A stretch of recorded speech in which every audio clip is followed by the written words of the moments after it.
have strongly encouraged us to not only deal with the traditional black history that we go over every year. We hear the same things over and over again, especially on the commercial side. And if you pay attention closely, you will see that some companies are selling you your black history. And then they'll ask you if you want fries with that. So let's not continuously get into the mindset when February comes that we're going to learn about who invented what. And we're going to hear some quotes, of course, from some famous people, namely Martin Luther King, maybe Malcolm X every now and then. Not too much on Marcus Garvey, though.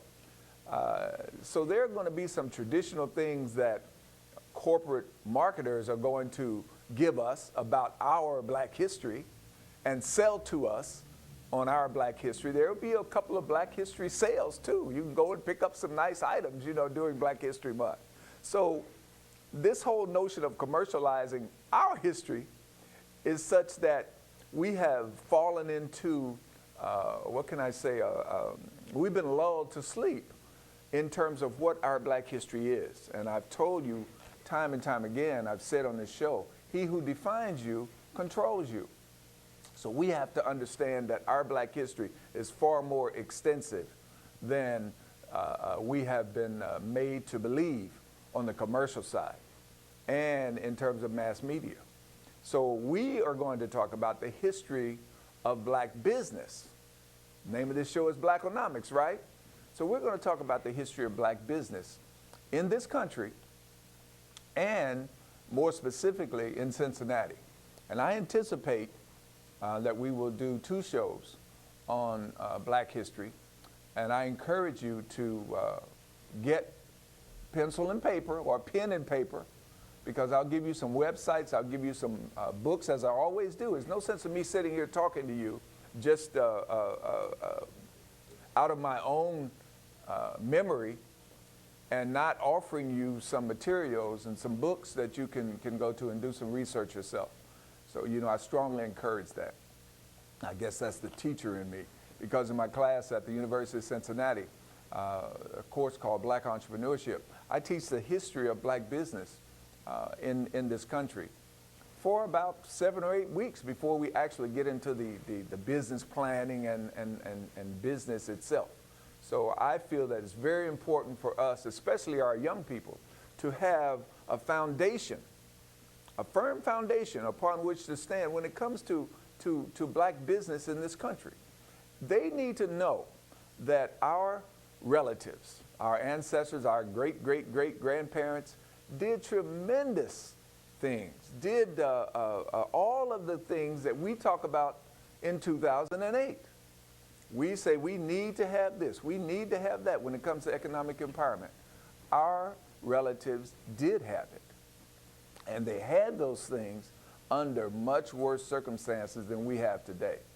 So, while we have accumulated trillions of dollars in intellectual capital with all of our degrees, and we have accumulated a lot of annual income, aggregate income to the tune of about $800 billion, and while our wealth, total wealth, has been calculated at $1 trillion among black people in this country, which don't get all, don't jump up and cheer. $1 trillion is about 1 to 1.5% of the wealth of this country, which is approximately what we owned 100 years ago. So while that's a big number, it's far less than where we should be, having been in this country since it started. Another very significant aspect of black history. And we've been here since the show started.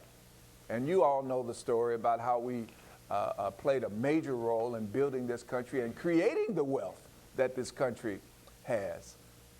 We must let our children understand and let them know that there is a foundation upon which we all stand. There are some strong shoulders upon which we stand.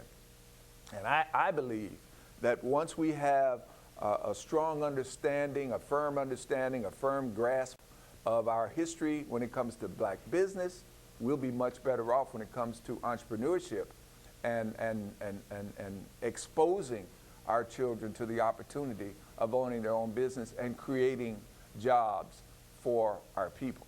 That's what economic empowerment's all about. Ownership and control of income producing assets. And let's go back, we're going to go back and look at some history around black business, black entrepreneurships. And as I say in my class, we'll cover entrepreneurs from Anthony Johnson in the 1600s to John Johnson in the 1900s, and a lot in between, maybe some things you haven't heard about. And that's what learning is all about. It's not about every year during Black History Month we hear about the same things and we fall into the same commercial trap. We should constantly strive every year during Black History Month to learn a little bit more. And one other thing I've written about Black History Month, that I've strongly suggested that it be moved from February to June. Why do you say that, Jim? Well, I really appreciate what Carter G. Woodson did in starting Negro History Week. And now as it has evolved into Black History Month, February, I get a lot of calls to come and do speaking engagements around the country during Black History Month. And I'll be in Oklahoma City once again this month to speak at the Northeast Church of Christ annual Black History program. And once again, we're going to interact with the survivors of Black Wall Street in Tulsa, Oklahoma. They will be present, and we're going to create a forum between the survivors and some of the young people, both on a college level and high school level, and probably elementary school. And being called around to different places to speak in February, it's quite a notion to get out, especially to go to cold climate cities like Pittsburgh, where I went last year, Youngstown, Ohio, Buffalo, where I was one year. And I strongly suggest that we move Black History Month to June. The other advantage is we could combine it with Juneteenth. How about that? Have a whole month of Black history, have Juneteenth, and do our celebrations and create some continuity around the things that are important to us. Two of the things that are very important to us, that's Juneteenth and Black History Month. So that's just an aside. I just thought I'd throw that in to let you think about it. Maybe one day we could do that, because you know how we like warm weather. We don't like cold weather too much, and when I have to go somewhere to drive, there's a good chance I'll get stuck in the snow or something. So I hope that we will consider that. Black history is ours, isn't it? So don't start thinking, oh, we can't do that. What would the media think? What would the stores think?